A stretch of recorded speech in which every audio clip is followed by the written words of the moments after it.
تحصیل درہ آدم خیل کی انتظامیہ نے NCOC کے احکامات کو عملی جامہ پہناتے ہوئے لاک ڈاؤن کو یقینی بنانے میں سخت اقدامات کیے۔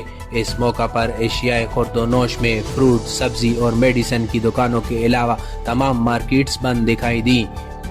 اللہ کے کرم سے درہ آدم خیل بازار آپ نے دیکھ لیا ہے۔ میں ڈیلی چکر لگاتا ہوں، جرمانے بھی کرتا ہوں۔ درہ آدم خیل میں 100% لاک ڈاؤن ہے۔ شاپ کیپر بہت زیادہ تعاون کر رہے ہیں ہمارے ساتھ۔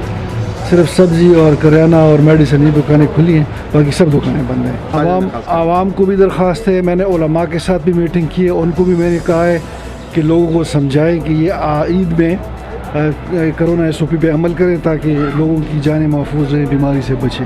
اگر کرونا وائرس کو شکست دینی ہے تو نیشنل کمانڈ آپریشن سینٹر کے احکامات کے مطابق عوام اور اداروں کو ایسے ہی اپنا مثبت کردار ادا کرنا ہوگا۔ عبدالباسط، راز نیوز، کوہاٹ۔